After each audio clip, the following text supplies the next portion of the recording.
today is Wireless Tuesday. I'm really excited about it. Wireless Tuesday is a day that I look forward to all month long. It is previously, by the way, Wireless Friday. And for those of you who saw that the button changed and there's now a Wireless Tuesday button and not a Wireless Friday button, it's the same button. I just kind of keep track of people who subscribe, and if you already subscribed to Wireless Friday, don't need to resubscribe to Wireless Tuesday, but certainly if I'm sending too many emails, I try not to. I think it's like 2 to 3 a month, but if that's too much or it's not relevant, you can always unsubscribe at that same link. Today we're going to be talking about something that was definitely in even the mainstream news, that WPA2 was cracked. The vulnerability called KRACK was presented at a recent seminar, and the vendors, the industry vendors, all got together before it was announced publicly to figure out what we're going to do to fix it. And one of the people who was responsible for that is here on the call today. His name is Stephen Orr. He's a Distinguished Systems Engineer. That is a title that is earned not just by simply doing your job, but by doing something that's quite a bit different and kind of above and beyond. Stephen is focused on the U.S. public sector enterprise networking market. He's also the chair of the Wi-Fi Alliance Security Marketing and Technical Task Group. And without further ado, I would love to just pass the ball to Stephen, and I'm going to just put myself on mute for a little while and let Stephen talk. So, Stephen, I'm going to go ahead and unmute you. You are unmuted. Please take it away. All right. Thanks, Jason. Can you hear me? Everything, audio working okay? Well, I can certainly hear you great. Yes, okay. Absolutely. Just want to double check. Just give me a second. Let me put my presentation into presentation mode. Hang 1 second for me. As usual, I have my PowerPoint challenges. But yeah, thanks for the introduction. And before I get started, what we'll do is I don't have a lot of slides. I try to keep it kind of brief and to the point when we're talking about this. Unfortunately, in presentation mode, I can't see questions as they come in. As Jason said, I'll be more than happy to answer questions. If there's something critical that comes up, Jason, if you guys see it while I'm speaking, feel free to jump in, and I'd love to address it right at the time. I'll let you know. Okay. Yep, I'll let you know. Awesome. So again, as Jason said, this KRACK vulnerability was announced on October 16th. And it was kind of one of those interesting kind of shot heard around the world. Most people, if you talk about wireless security, and just one disclaimer on this, here I'm speaking as a Cisco employee, not necessarily the chair of the Wi-Fi Alliance. So this is with my Cisco hat on today. So it was one of those things where most people rarely talk about wireless security. I always liken this to having conversations with my mom. My mom never asked me about wireless security until she saw something in the news, and she's like, "Hey, what's going on with this, and what are you doing about it?" So, always a good conversation to have. But one of the key things is, everything's going to be okay. Don't panic. That's really been what my mantra has been, whether it's within the standards piece or within Cisco or talking to customers. This is not a fundamental vulnerability in the encryption algorithms or the cipher suite. So AES, GCM, AES, CCM, they are fundamentally still solid as encryption ciphers. Really, this comes into how rekeying is done during the four-way handshake. So we'll get into the specifics, but again, customers as well as partners that are talking to customers, this is not a fundamental breakdown. Those cipher suites are still perfectly fine in IPsec, TLS, and what we're using it for in 802.11. So the name of the attack is actually the key reinstallation attack. So the gist of this is, it's allowing the attacker to issue a key reinstallation and prey upon some vulnerabilities that happen during that key reinstallation. So the researcher, Matthew, that discovered this, he spent a while picking this apart to discover this vulnerability. Most people, what they try to do is they try to attack either the key exchange or they try to attack the actual cipher suite. Where Matthew decided to look was during the four-way handshake and how keys were reinstalled, not the initial installation, but how they were the clients accept reinstallation messages. So out of this, 10 vulnerabilities were discovered. I have a list of those vulnerabilities. Feel free to go check them out. It's great bedtime reading if you'd like to put yourself to sleep. From a AP perspective, though, there's only one that actually impacts specifically access points, and these are when you have 802.11r fast BSS transition enabled. So the good and bad of it is the clients are impacted for 9 of the vulnerabilities. Infrastructure right now is only impacted by 1. So again, what's happening is when the threat is injected, it allows the client to reinsert or reinstall a previous, and this is the key, it's previously used pairwise transient key. So to put this in perspective, the client must already be on the wireless network, and then a man-in-the-middle attack has to occur, and then the client will be told to reinstall these keys. So we'll go into it in a second. But one of the things I want to be very clear about is this really is an industry-wide issue. It's not specific to any one vendor. Some vendors were vulnerable to certain of the attacks, while they weren't vulnerable to others. It was basically how they implemented what they read in the 802.11 standard.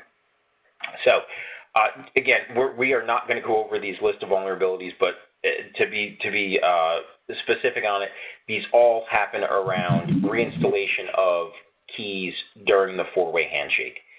There's a couple that you don't necessarily see a lot of, where we see the reinstallation of an STK or TDLS, where you start seeing the peer-to-peer. We don't see a lot of uptake on adoption of those protocols. Not saying that the vulnerability doesn't have to be fixed by the station vendor.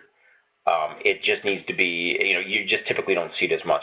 And again, one of the things I want to point out, so I may bounce between client, supplicant, and station. I apologize ahead of time. It just depends on which mode I switch in between, but they're basically synonymous. In the standards-based world, we typically refer to everything as stations as opposed to the client or the supplicant. So really, where does this KRACK attack fall into, right? It's really against the four-way handshake, specifically nonce reuse, so numbers that are only supposed to be used once.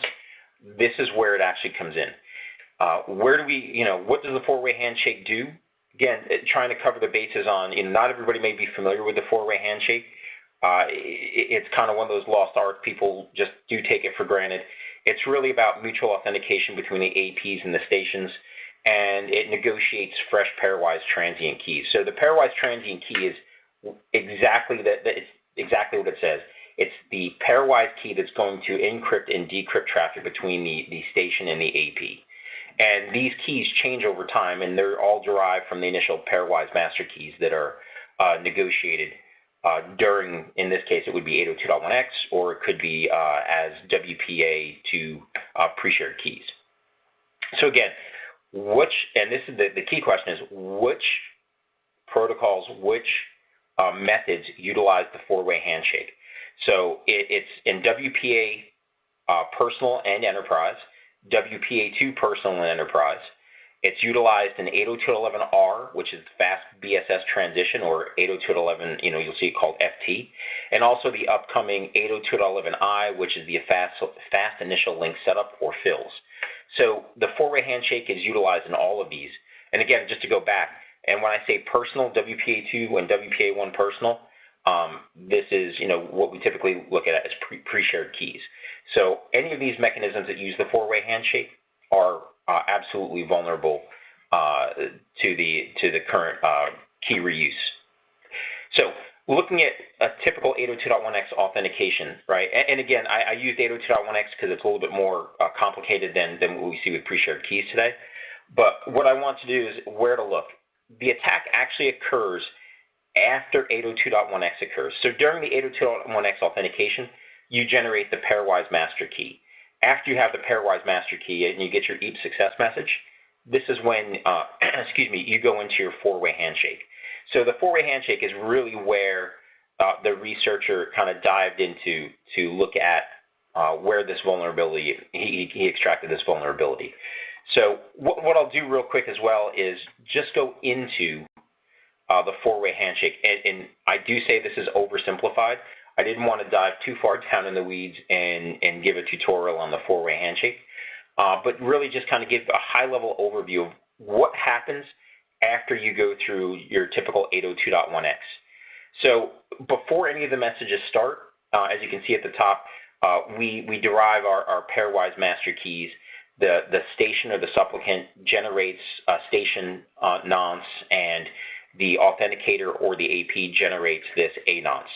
So once that occurs, what happens is the authenticator sends a message to the station and basically delivers this A nonce, this randomized number.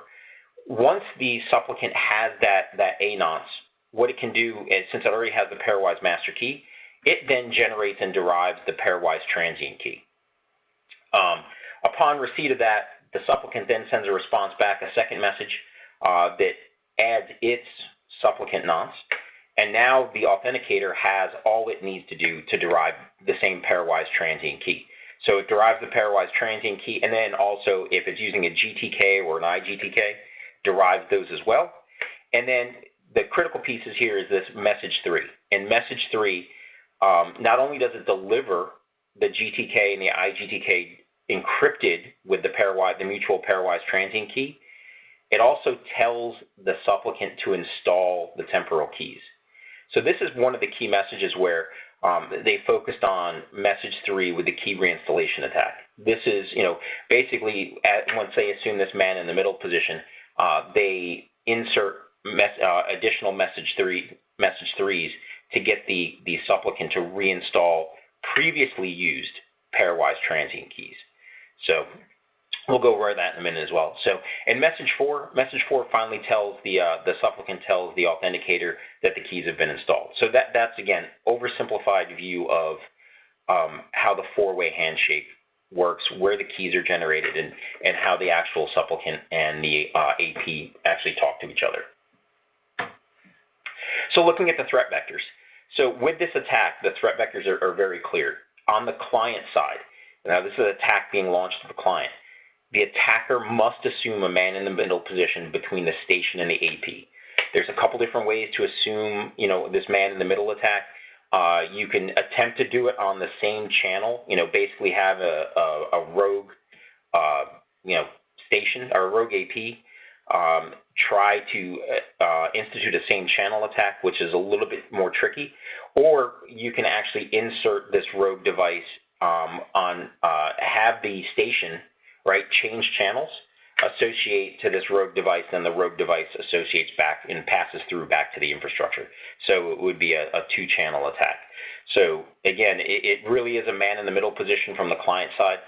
Again, there was some discussion out in the industry and out in the trade magazines that this has to be a close proximity-based attack. We discussed this a little bit in a couple meetings in the Wi-Fi Alliance. Proximity is relative in Wi-Fi. It just depends on your antennas. So in talking with the researcher, he agreed that proximity is very relative. You can launch the attack depending upon what antenna types you have available from a decent distance. On the AP side, Stephen, yeah, Stephen, sorry to interrupt. This is Jason. There was a question I think that's relevant in your current line of thought right now. Is this more than 802.11r related? Great question.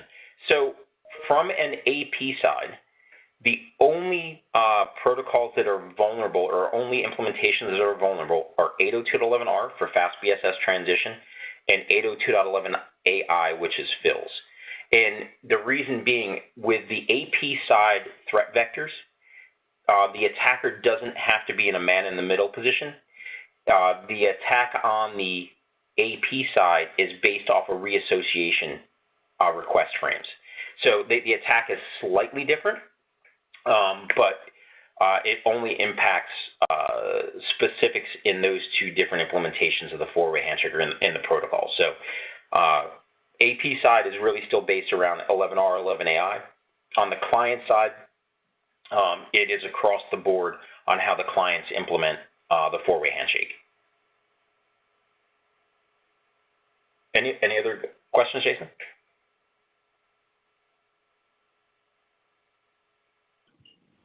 Yes, I have to unmute myself.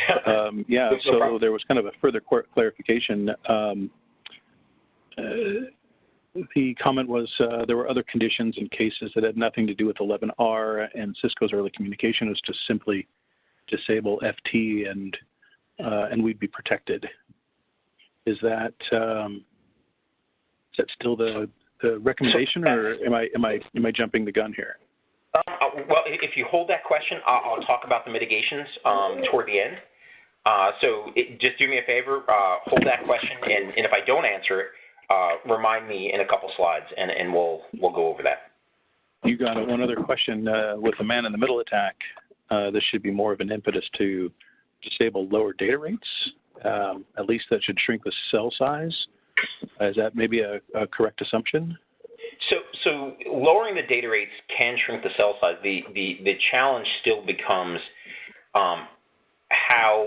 what the attacker is using from an antenna perspective. If they have constructed a high gain antenna, you can still insert yourself in a man-in-the-middle position.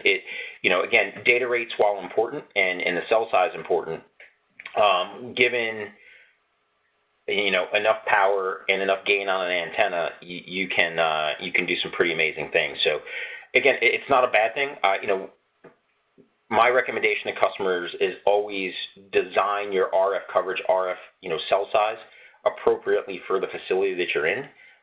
There's no reason, if you're in a fixed building, unless you need to, you shouldn't be blasting RF a block away, or decent ways outside of your building. So again, tune the RF for what you need, not necessarily broadcasting and transmitting outside of your area. Now again, here's the piece to this as well, though. From this is also, if I can insert myself between the client and the AP. Now, if the AP side is vulnerable, this is the key on this. I'm just transmitting to the AP. So from an AP side, this is not a man-in-the-middle attack when I'm trying to compromise the infrastructure. It's only a man-in-the-middle if I'm trying to compromise the client. So again, adjusting the cell size may not mitigate the issue if you have 11R enabled and trying to just decrease the cell size. Got it. So the attacker needs to be present, nearby, whatever nearby means. Exactly. Whatever nearby means in the RF world, right? Excellent, excellent. And then, maybe this is relevant, maybe hold this for another time. Does CCX help here, or 11W? So both great questions. So so CCX, it can help in the sense that we helped bring 802.11W to the table earlier. Now, and if you give me a minute, I'll go into the 802.11W piece. But what 802.11W will help with is after we do the initial association authentication and the client gets on, 11W protects the management frames. So what it helps against is having man-in-the-middle attacks implemented. So just give me a second and we'll talk about that. But it's one of the things that can help mitigate. It will not completely solve the problem. But again, if you look at a defense in-depth approach, 11W is kind of the starting point from how to protect against man-in-the-middle.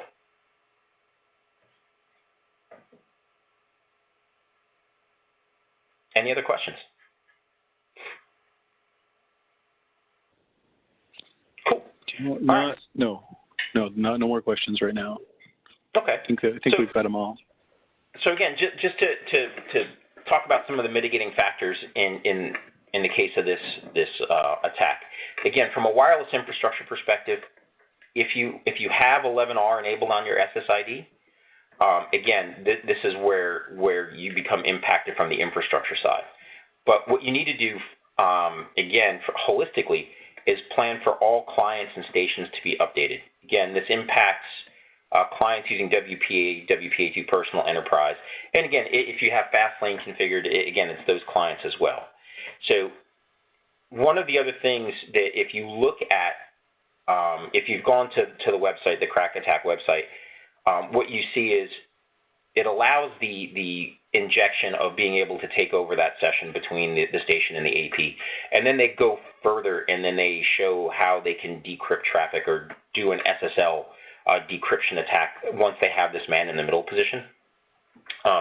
This is, again, one of those things to look at that defense in depth approach. If you look at how they do the SSL attack that occurs after the wireless attack, we need to make sure that we look up the stack as well and make sure that we're using the strongest ciphers and strongest encryption techniques across the board if we're doing in-house, application layer encryption. So SSL, TLS, HTTPS. Make sure that we've got the moving off of low key strength certificates, moving upwards towards RSA2K, RSA3K certificates, or even elliptic curve certs.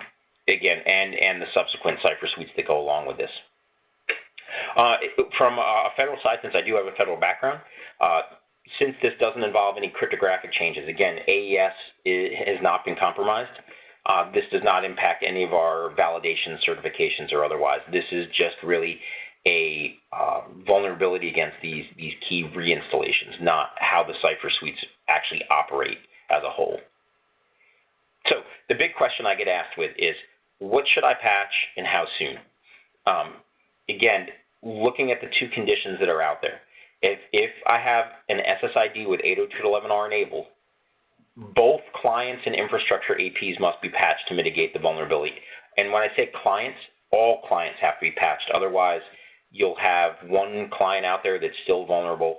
Again, it's not going to compromise your entire enterprise, just that one client. If 802.11r is not enabled, you still need to upgrade and patch your clients. Clients always have to be patched. 3, 1. But what you can do, though, is if you're not running 802.11r or AI on your network, what you can do is plan out your upgrade path, and it's not an emergency upgrade. Upgrade your AP WLC code during a normal feature or maintenance window. I just grabbed this from the website. Most of our images are posted to CCO right now. Again, I didn't post the entire list, so we do have our client side list for the various phones, whether they're our wireless IP phones or our DXs, etc. We do have a complete list, but I just wanted to grab these since the wireless infrastructure is one of the first things that customers can upgrade and get the most benefit if they are running 11R. Again, from a vendor side, what I encourage all my customers to do and everyone is, make sure you're working with your client vendors on the availability of patches. Some client vendors have silently rolled the patches. Others have, they've made sure that they've been pretty vocal about which software versions and when the patches have been implemented. So it's one of those, make sure that the clients out there that you have or that are in your enterprise, that you can control that the latest and greatest patches have been installed on it so that the clients aren't vulnerable any longer. So go ahead. So just for clarification, if the APs and the controllers are patched, but the clients are not patched, we're still vulnerable. The clients are still vulnerable, correct. The clients are still vulnerable. Correct, not the infrastructure. Individually, the clients are vulnerable, not the infrastructure. So again, this is a man-in-the-middle attack done per client, not per AP. So the attack would be launched against each individual client. So if I'm on a wireless network and 4 out of my 5 clients are patched, it's just that 5th client that's vulnerable, not the other 4 clients that have been patched. Now, next question is the 5760 isn't listed here. That is converged access. I know there's a lot of kind of talk on some of the internal mailers. I would normally suggest for customers who have 5760s is to work with TAC on a case-by-case basis, but is that what you would recommend as well? Yes, absolutely the same that we're doing with the AROS-based WLCs would apply to converged access, right, the 5760s. If you're running 11R, then, again, you want to make sure you patch the 5760. If you're not running 11R, then you can institute the patch during your next maintenance release window. Again, the AP infrastructure side, this will only come into impact if they have 11R enabled for fast BSS transition between APs. I believe there's a discussion on release dates. I didn't grab it, and again, my bad on what the release dates were for the 5760, 3850s. That's okay. Next relevant question, what are we patching on the client side? What specifically are we looking for as a patch? Is it just going to be the operating system that has the supplicants, the driver and supplicant, or are there apps that are vulnerable as well? Great question. So from a Cisco perspective, what it will be is an OS update, because on our clients, we don't necessarily differentiate like on an 8821 phone. You would just download the latest software version for that, and it would update the supplicant. If you look at something like AnyConnect, the network access manager, you basically upgrade that, and you'll get the fix for that, for the vulnerabilities in there. So it really depends on the vendor. From an application perspective, again, if I went to the iTunes store, I wouldn't see a specific application there unless it's has anything to do with setting up the four-way handshake or logging on to the wireless network. That application would then potentially need to be updated. But most phones, mobile devices, it's usually the base operating system that's setting up the initial Wi-Fi handshake. Great. And then for, like, say, Windows wireless workstations or headless workstations, we just go to the vendors and get updated drivers from them. Correct. So Microsoft I believe has already released their patches for Windows 10 and a couple of the other OSs that they have.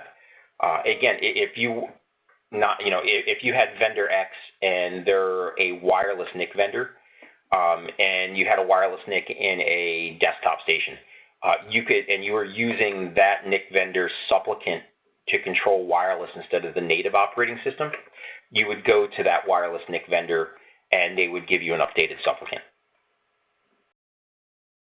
Great, thanks. We're caught up on questions. Excellent. So recommendations. I don't know if everybody's had an opportunity to look. I'm sure everybody was inundated with information. Again, PCERT, they had a Cisco security advisory out that documented really well what the vulnerabilities were from kind of taking the CVEs and applying them inside the Cisco. They do have a list, and if you haven't, this site has been updated continuously with information on devices impacted and also software versions or expected time for release. So it was getting updated every day for the first 2 weeks that we had it, just to make sure everybody was aware of what devices, what patch levels, when they can expect it on CCO.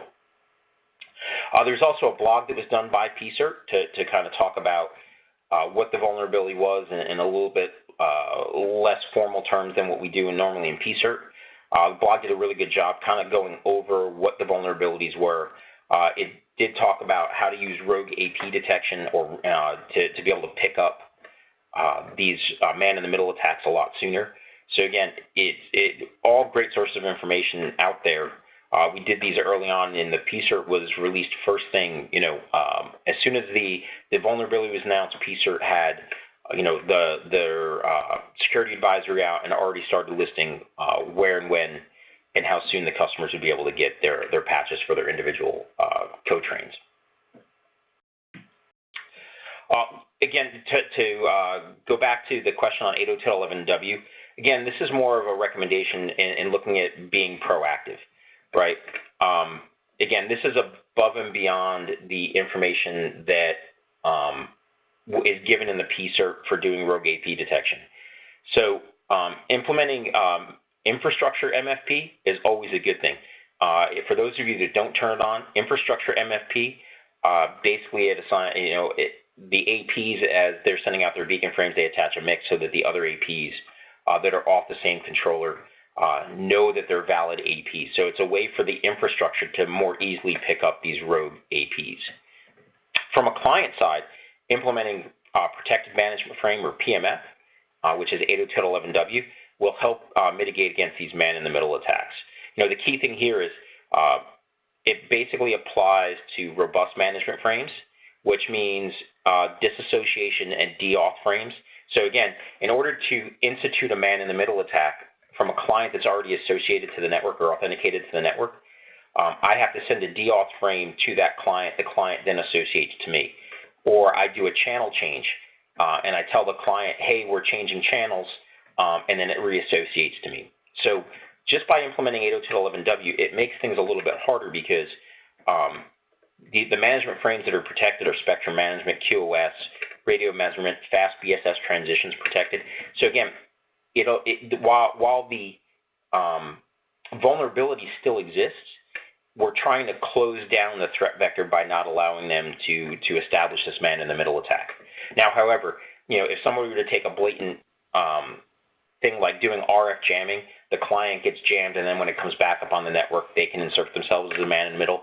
That's a different discussion than I've already got a client associated, and I'm going to do something as simple as a deauth, jam myself in the middle, and then keep transmitting. So always good from a defense in depth perspective. If the tools are there, I always suggest to turn them on. That way, you can prevent some bad things from happening. Stephen, this is great. Great questions are coming in. I have a couple of them for you now. Sure. Do any of these vulnerabilities change, or does my exposure change in a Flex Connect model? So, and another great question, and no, your exposure does not change whether it's in Flex Connect or in traditional centralized mode. Reason being, you're still doing the four-way handshake even at the AP. Again, in Flex Connect mode though, from an infrastructure side, unless you're doing FT on Flex Connect, you're not going to be impacted. But again, client side, no matter whether I'm in Flex Connect, I'm in centralized mode, or even if I have a single AP. So if I took something like an ASA, the 5506W, our ASA with a single wireless AP on it, any station attaching to that, the stations, unless they're patched, will always be vulnerable. Right? It's only in those cases where I have 11R enabled on the infrastructure that the infrastructure is actually impacted. Gotcha. Makes sense. And next question, which is related to either of these two threat vectors present vulnerabilities if 802.11r or 802.11ai are not enabled. Right. So if neither of those are enabled, again, from an access point perspective, if someone were trying to compromise the AP with both 11AI and 11R, there are reassociation and request frames. That's where the vulnerability comes in on the infrastructure side. So again, without either of those two enabled, you can patch your infrastructure, in the next time that you have your normal patching window or feature upgrade window that's coming along.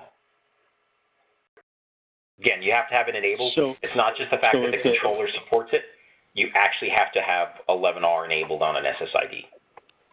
So to clarify, if the infrastructure doesn't have it enabled, then the client isn't using it, then that is not an exposure. The client is always exposed. I'll step back. Whether the client client's four-way handshake, and again, it's this M3 message that gets retransmitted to the client. The client is always vulnerable when it potentially reinstalls a previously used pairwise transient key. Client is, no matter what implementation, or infrastructure configuration, unless the client's patched, the client side of this is always going to be vulnerable to this key reinstallation attack.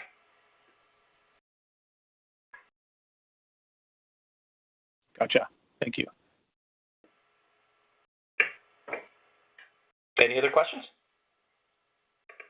Oh, yeah, actually, can or should both MFP and PMF 802.11w be implemented? Should it be one or other or both? I'm always a fan of defense in depth. So, for infrastructure MFP, any implementation I've done, I always turn it on. So from a client perspective, now this is, and unfortunately, this is the tricky thing about the client side. Protected management frame 802.11w, there's two modes to put it in. There's management frame protection required, which means if the client doesn't support management frame protection, it won't be able to associate to the network. And then there's management frame protection capable, which means if a client supports management frame protection, it'll use it. If it doesn't, it's still allowed. So what you need to look at when you're enabling MFP on your or protected management frames going towards the clients, it's a good thing to start with capable. And then over time, when you understand what the client support, you can make it mandatory or required. And that way, all your clients will have to support 11W in order to connect to the network. There's things going on where within the Wi-Fi Alliance, PMF was an optional certification. What's happened in 802.11ac, protected management frames have become, they're mandatory to have support for it. So if you've got all 11ac clients, PMF is in there.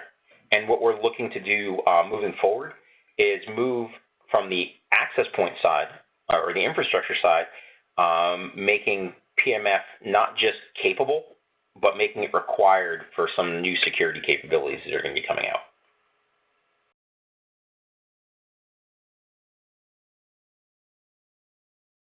Any other questions on that? This is really great. I'll check to see if there's any more questions. To clarify, though, when you say that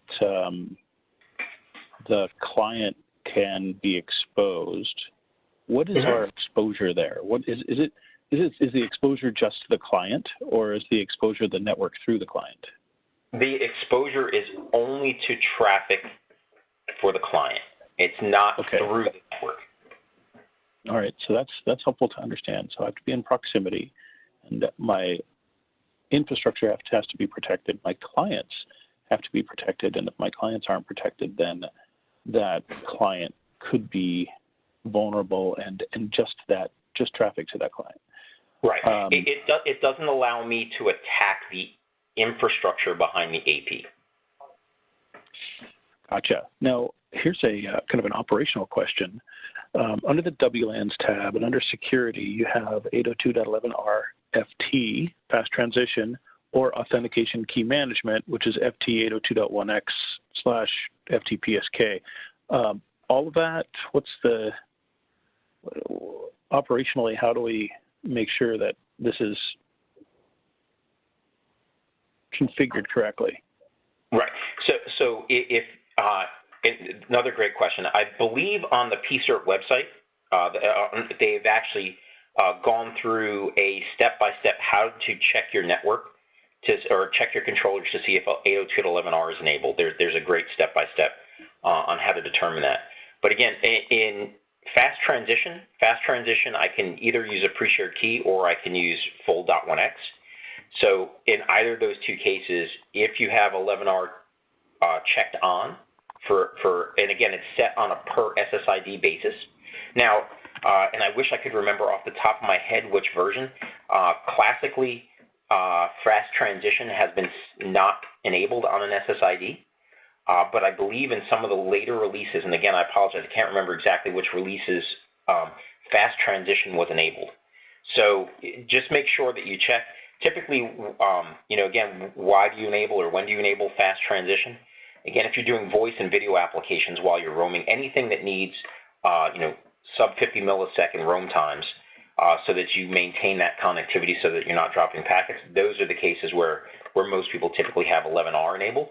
If I'm just doing typical data capability, I haven't seen 11R enabled outside of those time-sensitive applications being used on the wireless network.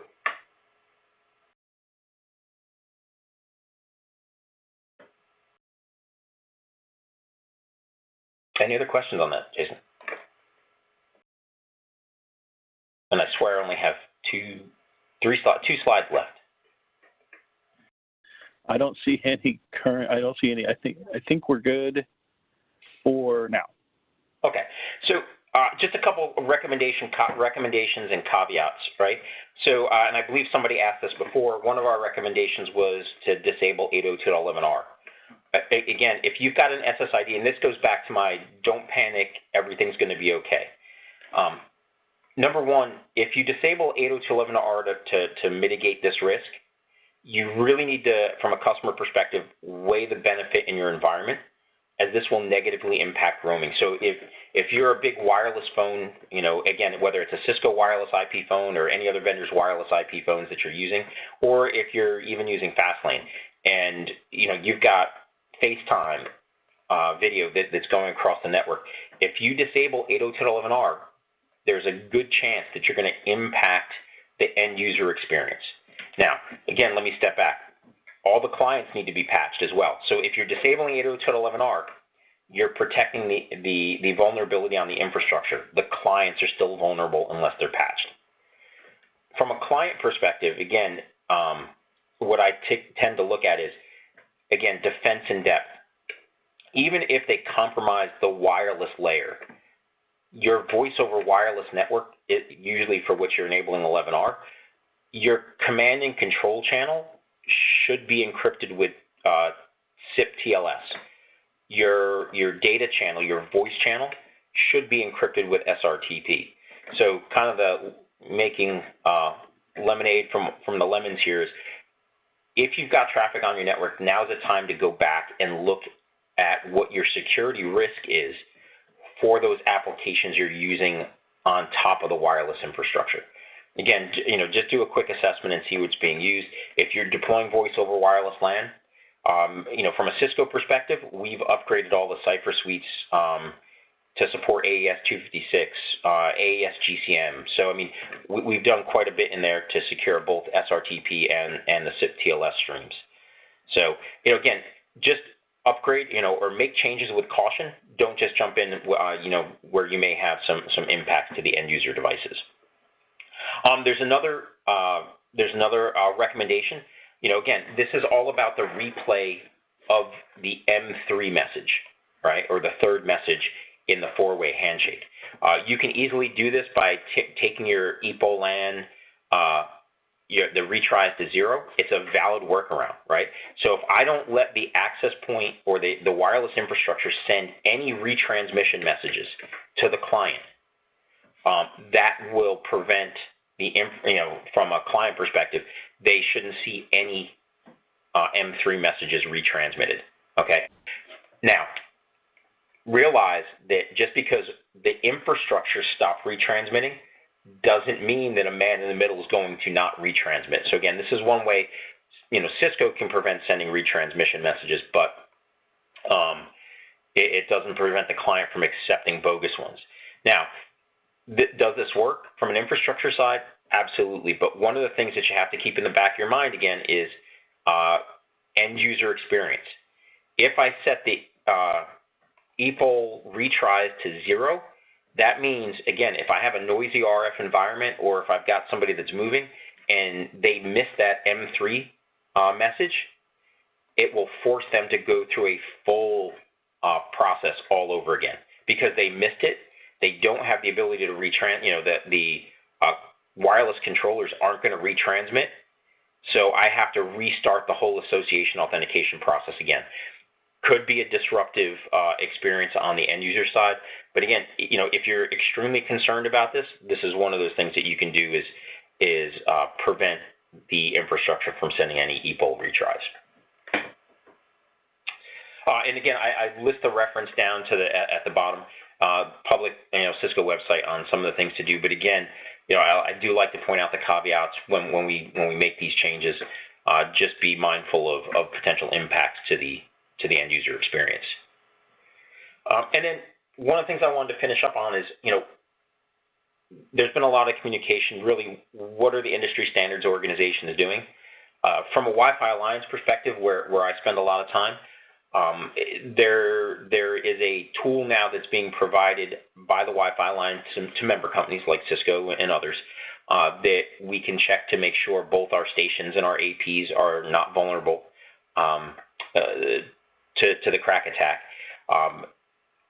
We're also working on a certification program, again, where any vendor that goes in and submits stations or APs will have to pass this exam, this specific test, to make sure that nonce reuses and message retries aren't being enabled or certified moving forward. So again, it's one of those things where we've been very proactive over the since October 16th. We've had multiple meetings. We've actually written up a test plan. We're just waiting for approval, and then you'll see that test plan implemented across the board, across all the different programs within the Wi-Fi Alliance. The other thing the Wi-Fi Alliance has been doing as well is they've really been communicating not only to consumers, but to, again, other vendors that may not have been aware of the vulnerabilities.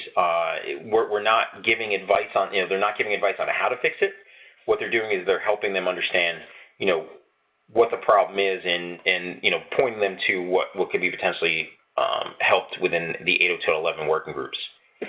Moving on to that, this week in Orlando is the current IEEE 802.11 meeting, and there's been a couple of proposals that are out right now. The plan is to have this fixed in the TGMD, which is really kind of the next roll-up of capabilities that'll go into 802.11. So TGMD, it does some tweaks, some new features, capabilities that'll get rolled into the full 802.11 standard.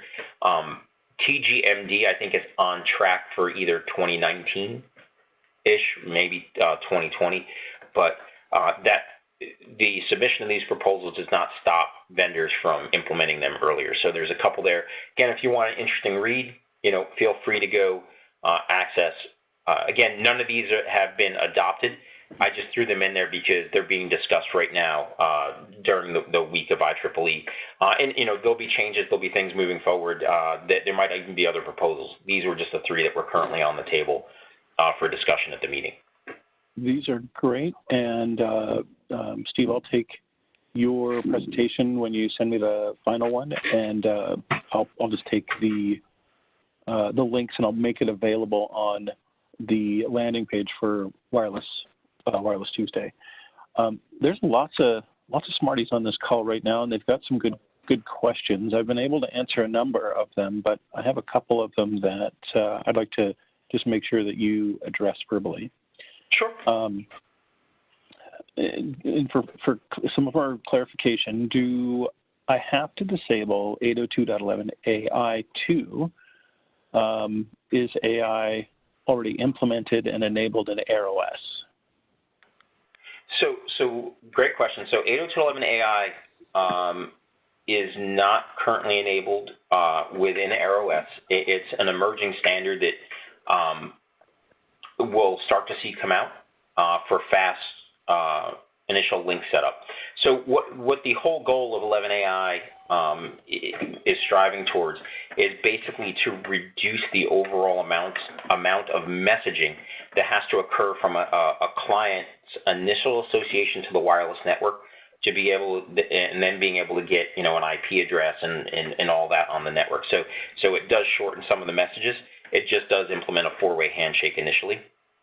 So I have to look at the time frame on the 11 AI implementation. The reason why I put that out there is there's a program within the Wi-Fi Alliance that will be launched in March of 2018 that is based around 802.11ai or fills that will be using it. Great. Next question, is CCKM vulnerable similar to 11R? They had heard it was a recommendation. So there's CCK, there's CCX, and then there's CCKM, right? So in CCKM, Cisco's key management, it's not vulnerable considering it uses a different handshake. But again, here's my golden rule on this. Take a step back before you make a drastic change in ripping 11R off the network and enabling CCKM, because you're fundamentally introducing a different key management scheme. Again, if your wireless phones support it, great. I would say, to be perfectly honest, I would test it before doing a complete cutback to CCKM versus just upgrading to the newest 802.11r code on the AP, on the controllers and the wireless clients. If you're going to go through having to touch every wireless end instrument, my recommendation would be move forward with 11R, upgrade to the latest code to get all the patches and fixes for that versus stepping back to use CCKM. Gotcha. Thank you. Just a couple more questions, actually. Are devices like the 800W and the new 1000 series ISR vulnerable as well? Again, great question. So without trying to be flip about it. So if I have an 800W or an ASA with a wireless interface on it, or an ISR with a wireless interface on it, WIC in it, I'm not going to. There would be no point as a user for me that I would set that device up to enable roaming between that 800 and another device. So those devices, to enable 802.11r on those individual, what would be SOHO or home routers, you wouldn't typically see 11R being enabled on those devices anyway. However, having said that, if you enable 802.11r on them, they would also be vulnerable. Okay. Great. That's a good point. And will there be a test plan published and available? I'm assuming you're talking that this is in reference to the Wi-Fi Alliance, their test plan? Yes. So, and another good question. Unfortunately, within the Wi-Fi Alliance, fortunate and unfortunate, I guess I would say, the test plans are available to member companies, not necessarily the public at large. That there is typically intellectual property and other things that are rolled up into the Wi-Fi Alliance test suites, so they won't readily typically publish the actual test plans themselves. However, if there's an open source test tool that's made, and it's open source, the test tool would be readily available to everybody. Great. And did the Wi-Fi Alliance provide a timeline to remediate for infrastructure on all client devices? That's a good question. So we are working on it now. We are on target to make the testing mandatory for client/stations, and APs. So all devices, we're on track for making it mandatory before the end of the calendar year. Now, I will put one specific caveat: is from an AP under test. So if a vendor's submitting an AP, the only time they have to test their AP is if they claim support for either 802.11r or 802.11ai. Those would be the times that, so if an AP vendor doesn't support either of those, then they wouldn't necessarily have to be subjected to those tests. Does that make sense? Yes, absolutely. And that reaches the end of the question. So if I could summarize, I heard you say a couple of things, and if I could just kind of distill it down to, number one, don't panic. Okay, so that's number one. Number two, 802.11r, fast transition, and AI, which is kind of a little bit further, not nearly as common, but 11r is vulnerable, and both the infrastructure and the client devices are vectors. So to kind of fix or band-aid until you can be patched, you can disable 11R fast transition, and then there are patches available. However, client devices are still vulnerable, and we want to make sure that we pay attention to those. It sounds like it would be useful if there was some sort of way to identify, like some sort of like a Meraki systems manager that can actually go out and identify the firmware versions, so that we can actually go out and continue to identify those devices that might be vulnerable potentially. And then I think I've distilled that down to the main points that you were trying to make. Did I miss anything? Yeah, absolutely. So, I mean, Jason, in that case, what you said from a client side, while we can't necessarily mitigate the client, again, what we can do is take something like, Meraki's MDM or even ICE, where we profile. If we know specifically what version of OS that the client vendors have, there's an opportunity there to use ICE's profiling capability to ensure that the clients are up to date on the latest patches. Great. I really appreciate it. I think let me just check. I think that we have let's see. Is Cisco publishing all of the client devices that were remediated? So Cisco's published all on the PCERT webpage. We've published all of our client devices that were remediated.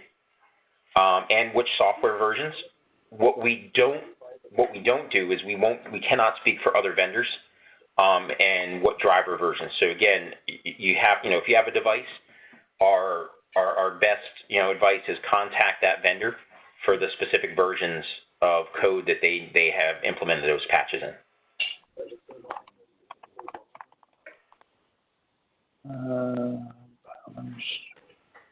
Gotcha. Okay, I think that answers the questions. Okay, well, I think that actually hits all of the questions. Okay, for those who stayed to the very end, I very much appreciate it. There's still quite a few people out there. This webinar has been recorded. The recording link will be on the Wireless Tuesday website probably within the next day or so. As soon as I get it, I will post it. I also get a listing of all the Q&A, so I will put that into a little blog article, post it to the same spot, as well as all of the links that were in Stephen's presentation. Stephen, I wanted to say a huge thank you to you. You obviously know what's going on, and I really appreciate you taking time out of your busy schedule to join us for Wireless Tuesday. In fact, you were so good, I may ask you to be a regular contributor, so just look for that. Absolutely. More than happy to help out, Jason. Appreciate the opportunity to talk to everybody. And you guys all heard that. It was recorded. So he's committed. Good. Hey, everybody, have a great Wireless Tuesday, and I will see you next month.